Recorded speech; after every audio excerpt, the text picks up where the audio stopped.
I'm going to open my mouth with an opinion with a whole bunch of mysterious talk. Don't know yet what I'm going to say, but I feel something percolating up from within my soul.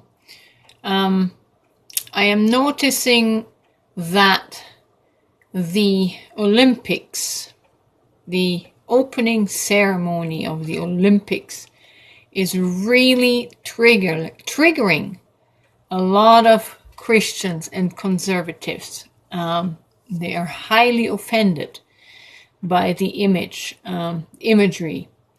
And I think it's a good thing, because triggers help us to hopefully become aware of our own shadows. And I saw one comment from a man on Facebook that says, I don't like to see my best friend made fun of. And I am assuming he was alluding to Jesus. I'm going to take a little needle and put a pinprick in that bubble and take this to a much, much deeper level. Because first of all, I don't mean to be offensive, but I'm being realistic. And I'm speaking from personal knowledge and my understanding of the very complex psychological mind that we have and that we are, and its creative powers. First of all, the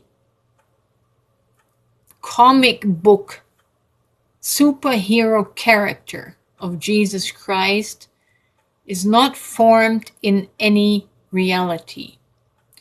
It is formed, first of all, through generational indoctrination, through preaching, media, word, imagery, repetitious theology, repetitious preaching, generation after generation after generation, which has imprinted our DNA with this story to the point where we believe it is real. Secondly, you have to add in our human trauma, childhood trauma from just this lifetime, but also several lifetimes of our ancestors that got passed on to us. We inherited our genetic DNA trauma from our forefathers. It's passed down to us through the DNA. So we've got this cocktail of trauma, of being victimized in soul, decimated, made small, especially by this theological indoctrination that we are nothing but worthless sinners. So our soul has become tiny. It's crushed from the indoctrination plus the trauma. Our soul is very crushed. That means our soul needs a superhero or a savior.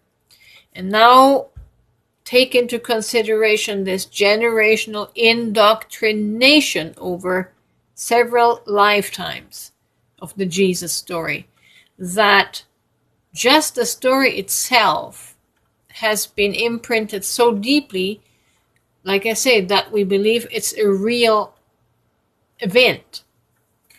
Now, what the psyche does, it will interpret all the data and information that it has collected and create its own movie.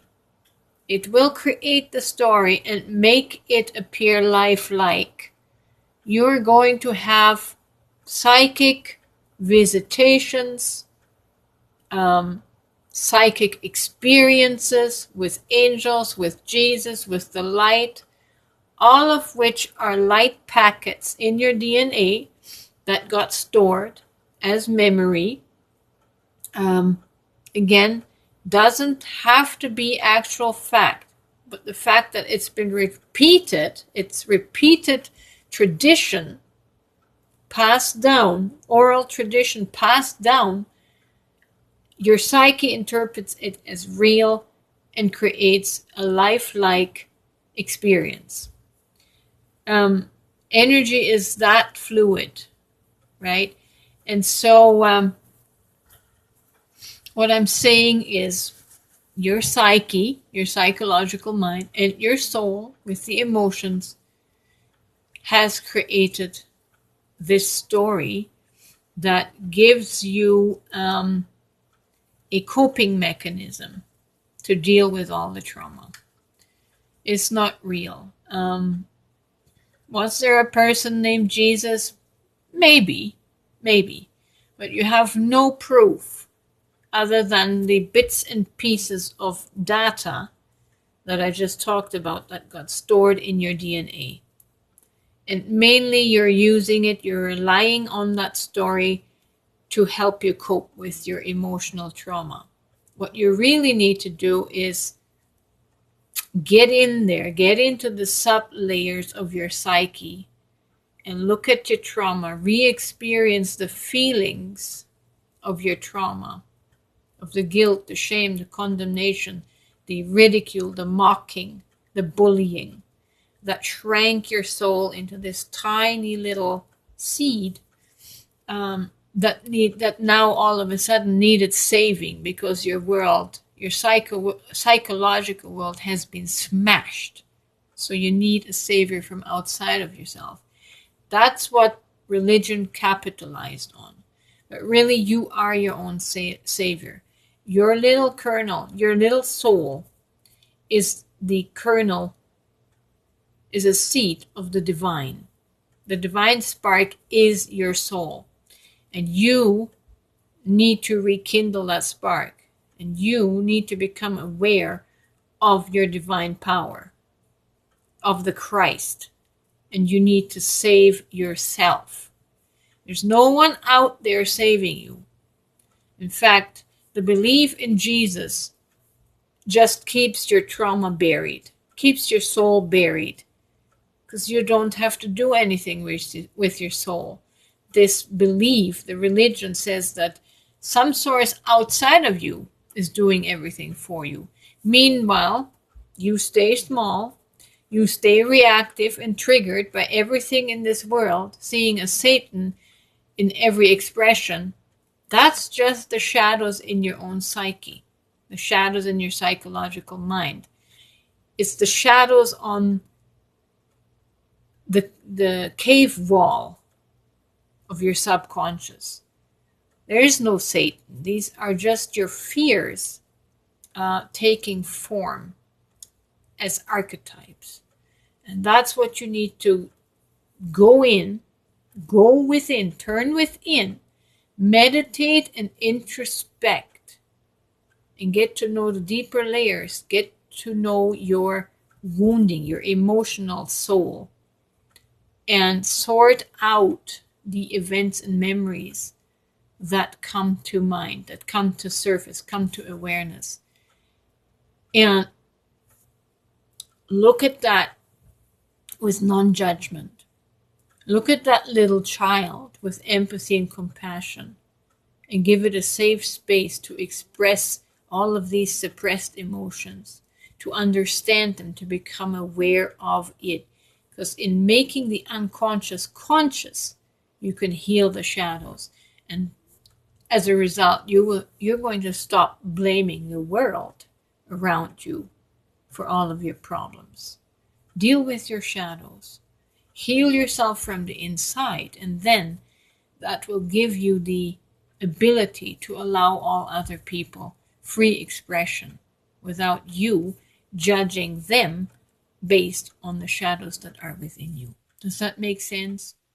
This is just a short little snippet. I mean, this is a complex topic, and there are professional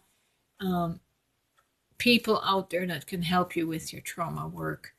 There's lots of information on YouTube. So check that out, investigate, and look within yourself and see why these shadows are projected outside of you and you're judging everything, because it's a fear and insecurity that is inside of you, and Jesus can't help you with that.